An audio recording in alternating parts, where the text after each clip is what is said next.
This is the story of the Second World War and the Korean conflict,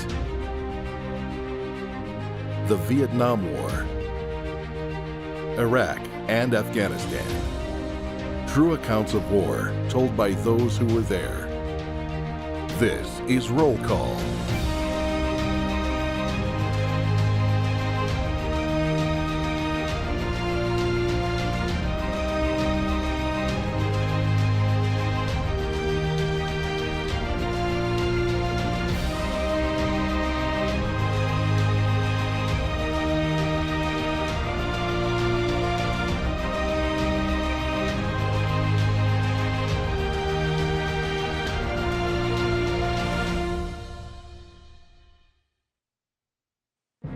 Hi, and welcome to Roll Call. Harry Canterbury. Today we're going to discuss the Vietnam War, a war that everyone said to forget after 1975. We as a country have done just about that. But today we're going to talk to the survivors, the guys that were there, and their story until now has been virtually untold. Over 58,000 men and women died during that conflict, and over 300,000 were wounded. Over 100,000 have committed suicide since the closing of the war in 1975.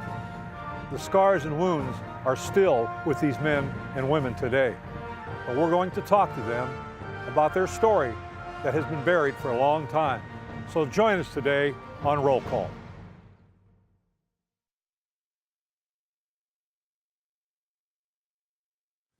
We had the opportunity to visit with a number of Vietnam veterans that are from Central Illinois. Some were on riverboats, some were in the Navy, some were in the Army, and some were in the Marines. But our first interview is with an interesting guy by the name of Mike Miller, and he had quite a story. The Vietnam War series continues on Roll Call, and I'm here with Mike Miller, another veteran from Vietnam. And Mike, you live here in Peoria, have for a long time? East Peoria. East Peoria? Yeah. Where did you go in the service at? Peoria. Peoria, Went to Illinois. Chicago. Did you, were you... Rode the train up there. Were you drafted or did you join? I enlisted. Why? Well, I was 19 years old, and a month after my 19th birthday, and all my friends were getting drafted, and a few of them had gotten killed, and nobody in my family had been in the military since the Civil War, so I decided to join. When you got off the airplane when you went to Vietnam, what was that like, and what did you think when you hit the tarmac? Well, it was June the 30th, 1969, and when they opened the doors, to me it was like walking into a sauna. It just kind of took my breath away, you know. And I thought, wow, it's hot. Like 100 degrees? Yeah, it's hot. Yeah, the humidity, you know, just. Where'd you go from there? I went to a replacement station like everybody does, you know. I can't remember if it was the 90th or 80th. Yeah, it's been so long ago, you know. And everybody goes in formation, you know, and then they tell you where you're going. And they told me Da Nang, and I was asking people what Da Nang was like, and they said, oh, it's big, you know, it's nice up there. Marines are up there and all that. And so, and I got to Da Nang, and then they finally they told me 101st Airborne Division. And they sent me to Phu Bai, Camp Eagle, 101st Division headquarters. And I went to another formations, you know, for a couple of days, and then they told me I was going to Lima Company of the 75th Rangers, which is 101st Airborne Division. At that time, each division had one company of Rangers. So, and then I went to Camp Evans, which was north between Hue and Quan Tri, and went to CERT, Screaming Eagles Replacement Training School. What? And then I went to a LRP team, 6-man teams, Long Range Recon Patrol. So you were in recon?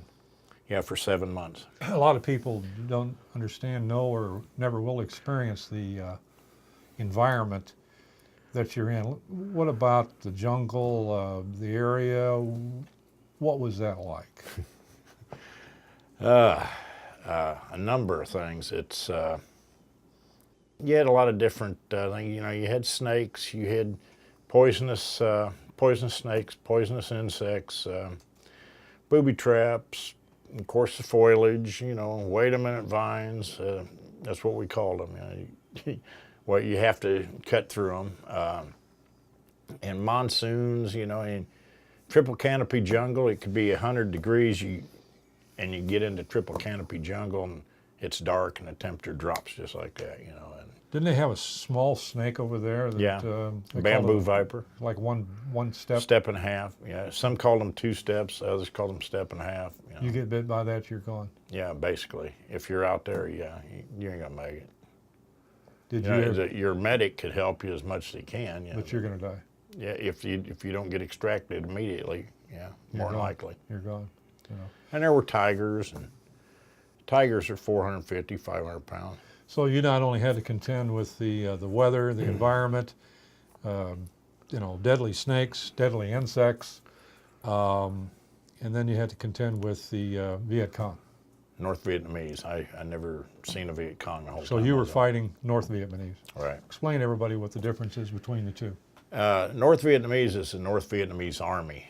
And the Viet Cong were guerrillas. They initially were the Viet Minh, and the communist Viet Cong, they were guerrillas. You never knew, you know, you see a farmer and he could be a farmer during the day and Viet Cong at night. Well, I didn't have any contact with them. I had contact with the hardcore North Vietnamese Army. North Vietnamese were badasses. They were hardcore soldiers, you know, and they didn't give up. They'd attack you, you know. They wouldn't hit you and run. They'd fight you to the death. Right. You must have had a lot of respect for them, Well, for being what they were. yeah, I had respect for them. At that time, I didn't respect them. I hated them. You know, later on, I learned to respect them. But I got to the point where I just hated Vietnamese. I mean, you know, for all my friends that were killed and what they'd done, you know, they assassinated a lot of wounded soldiers. The North Vietnamese did. No mercy, no quarter. No. If they were wounded and we couldn't get to them and they got to them first, all you They could were hear, gone. Yeah, you could hear gunfire. They were killing them. So When you got wounded, what happened? first time was shrapnel in the stomach, and then the second time I was wounded, I got hit in the legs with shrapnel. Third time I got hit in the head with shrapnel from RPG-7, and the last time was when I came home. I got shot. What happened that day? How'd it go? Well, I was an M60 gunner, and we got called on a REACT mission for a sister unit. Another American unit was pinned down, and we came in behind the North Vietnamese, and they had a spotter out. They had an L-shaped ambush set up, and they had a spotter out, and we didn't see him, and he shot me through the back, and it come out my shoulder, and it knocked a weapon out of my hand. And I don't remember anything after that. I was in shock, but the citation read that I retrieved my weapon and ran in a zigzag pattern, blah, blah, blah, you know. Shot some of them, so. But I think the worst time over there was on my birthday in 1970. My birthday is March 19th, and we'd been out in the jungle on a mission, and we humped into Firebase Granite in the Ashaw Valley there. And two of the guys in my unit, we sat up on the perimeter, and they took a pound cake and put a match in it and sang happy birthday to me. And about an hour after that, the North Vietnamese overrun the Firebase, and the next morning, I mean, we fought them off, but the next morning, I put those two guys in a body bag. They both got killed next to me, so. And I didn't.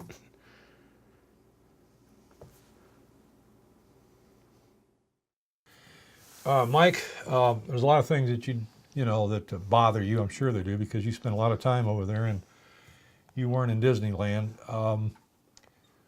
What are some of the things that you really kind of keep to yourself, that bear your heart, that people need to know?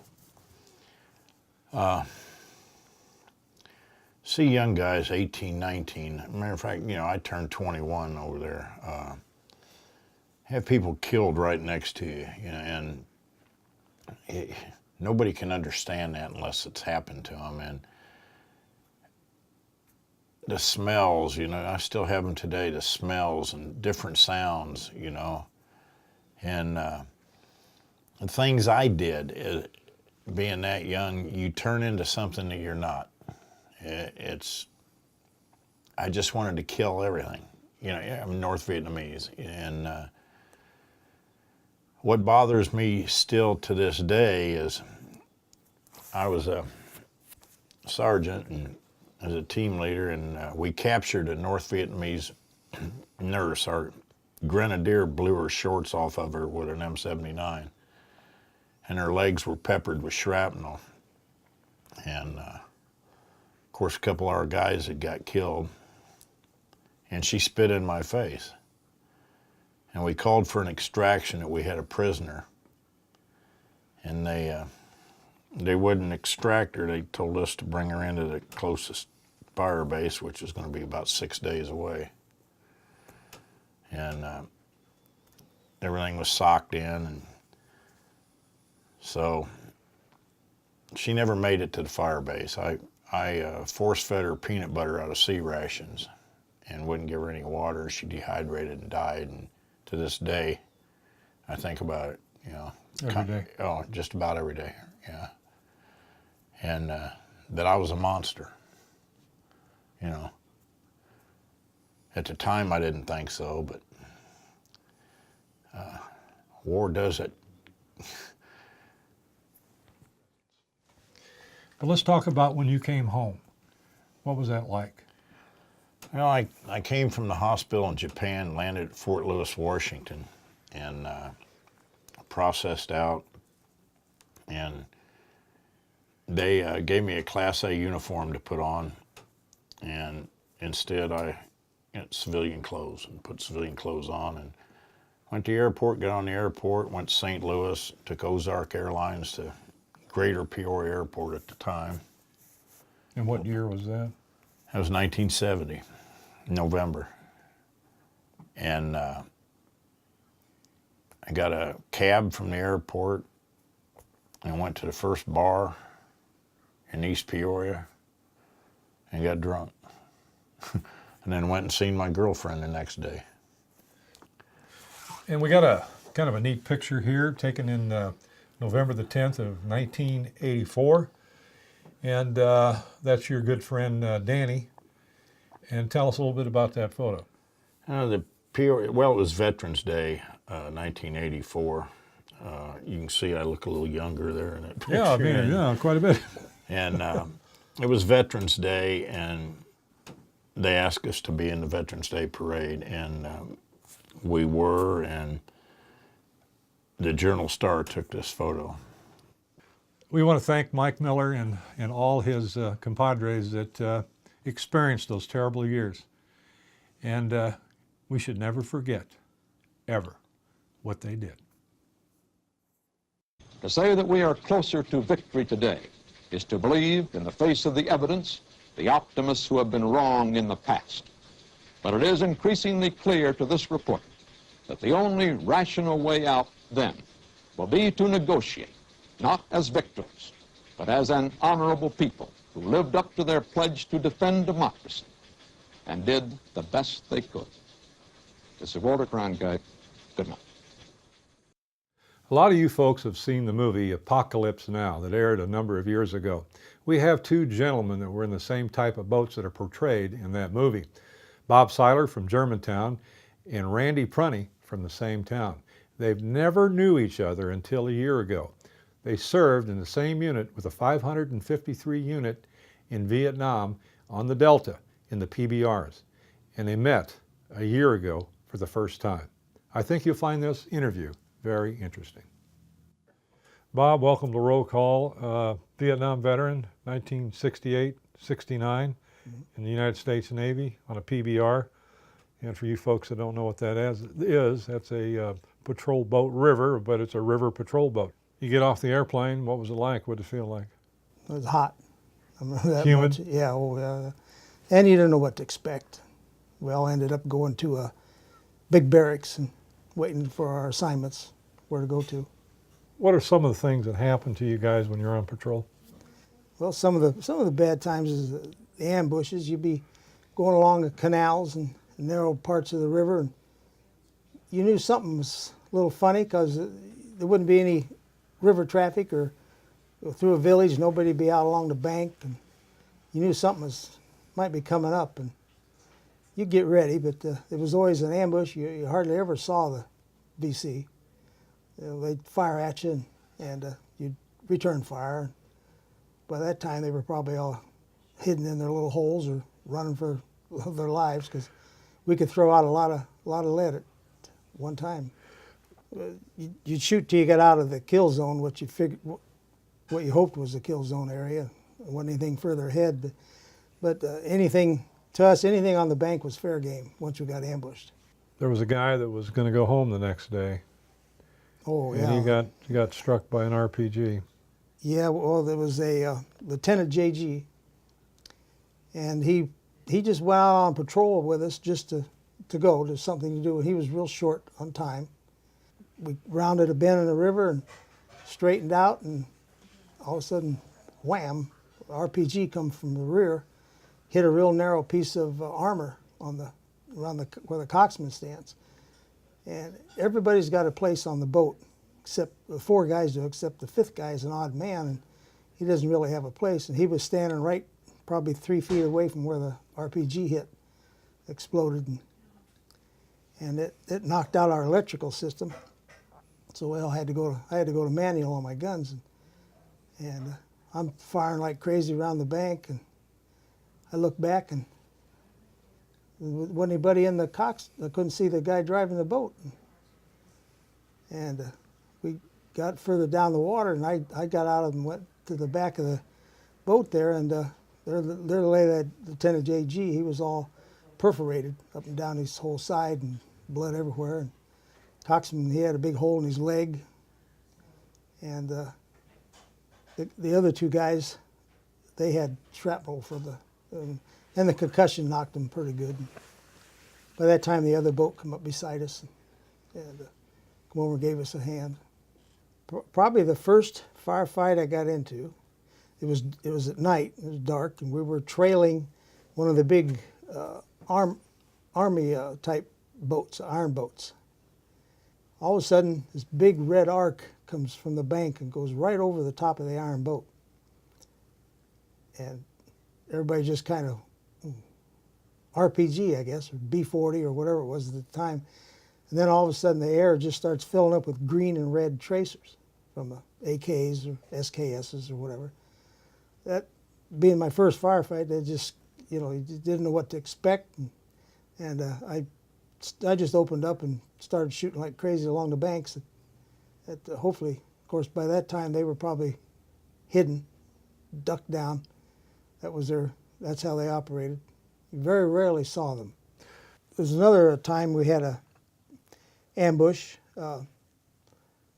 just cruising along, and everybody's at their station, and all of a sudden we get fire, and RPG goes off behind me in the middle of the boat there, and get out of the kill zone. And I get back and see what's going on, and the guy that was manning the M60s, he took an RPG right in the stomach, and it just blew a hole right through him, wounded all 3 guys back there. I didn't get anything that time, and we got out of the kill zone, and they called for a chopper to get him out.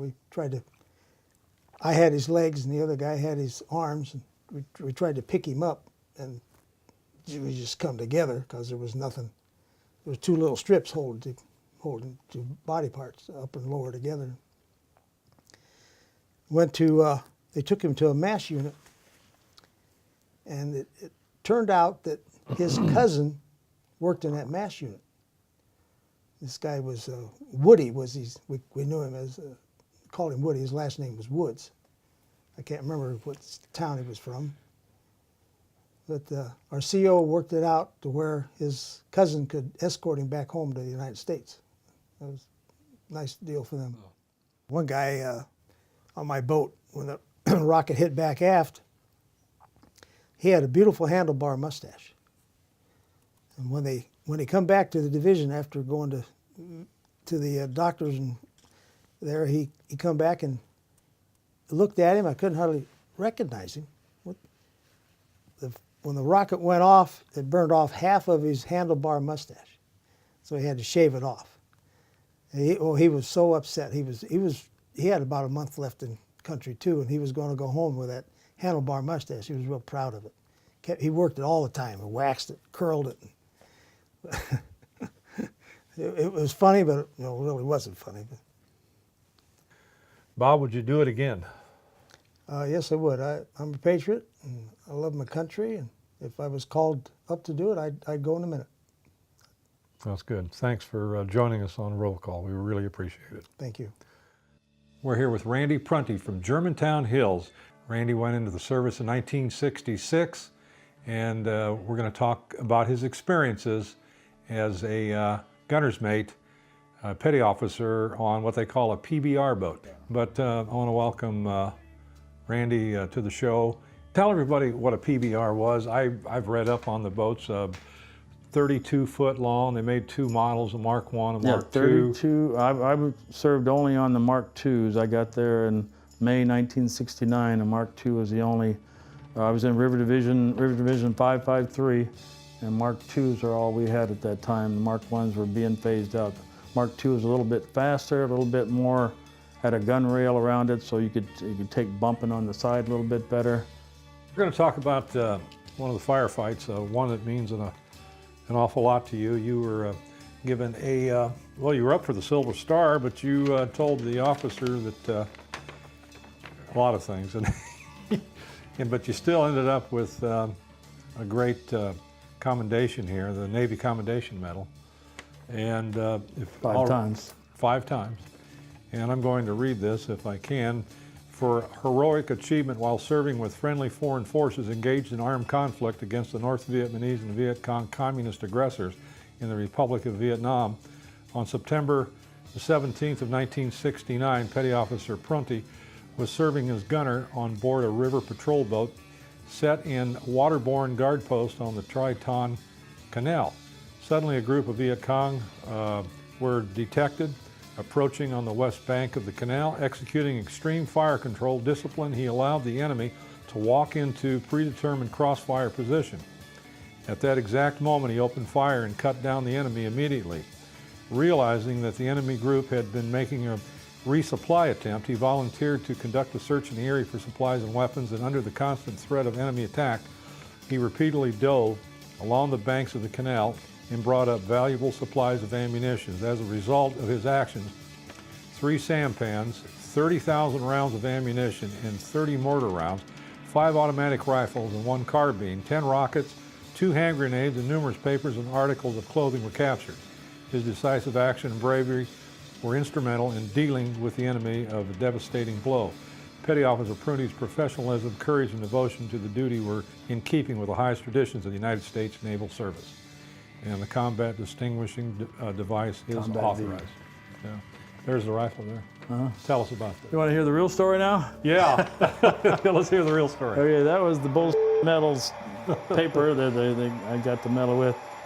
On the night before that, on November the 16th, the night before, we had 2 PBRs go out on a patrol. And one of the guys on the boat was my best friend who wasn't even supposed to be on the boat. We'd spent 9 days in the jungle. And after 9 days in the jungle, you came back to an LST to get a hot meal and a shower. And we had 2 boats going out to take our place, and one of the boats had a guy, and their engineman said he wasn't feeling well for whatever reason, wasn't able to make that patrol, and my good friend Bob Cushmall went out in his place that night. And that's always a red flag, a bad feeling when somebody does something. And what we do, 9 days in the jungle is enough in the jungle. To go back out again, extend that for a day or 2. They said it was just going to be 1 night and he'd be back in the next day. But you get a bad feeling in your stomach. And a preset ambush by the Viet Cong decimated both boats. They killed 3 people on the 2 boats, 2 Americans, my good friend Bob Cushmall, Larry Holloway, a brand new gunner's mate they had on the boat, and one of their South Vietnamese Navy guys on the boat. And both boats were shot up so bad. Even the boat captain was shot up so bad, but he managed to get the boat started. Because as soon as we heard the firefight, they sent 2 Navy helicopters, Seawolves, in to help them out. And we sent about 5 boats in to do what we could. But by the time we got there, the firefight was over. I remember loading, my good friend was literally blown in half. I put his upper half in the helicopter, and one of his arms, a B-40 rocket, had cut him in half. And other pieces, and we stayed in the jungle to set ambush the next night. Now the next night we went down to the opposite canal, which was called Juliet Canal. On this night we stayed in the jungle, and we had a pretty good idea of where the bad guys were, and they were trying to get back to Cambodia. And about 1 o'clock that night, and I could see, I could see 3 bodies real clear, standing up in a sampan coming right straight at me. Turned around and notified my boat captain behind me that I had 3 bogeys, and he alerted everybody else to set up a true firefight. You crisscross so nobody shoots at the target, because that's how you get ambushed. And as soon as I started to fire, with the flashes of my .50 calibers, I could see that there were 5, 6, and turned out to be 7 people in these 2 sampans. And the return fire from 7 people with AKs and other weapons was pretty good, but 2 twin .50 caliber machine guns, the firefight lasted about 2 to 3 minutes, and everything was done, everything was dark. I went out to the spot where the bodies were, grabbed the first couple bodies, dove in the water, and by the time I got done, I had 7 bodies laying out on the canal.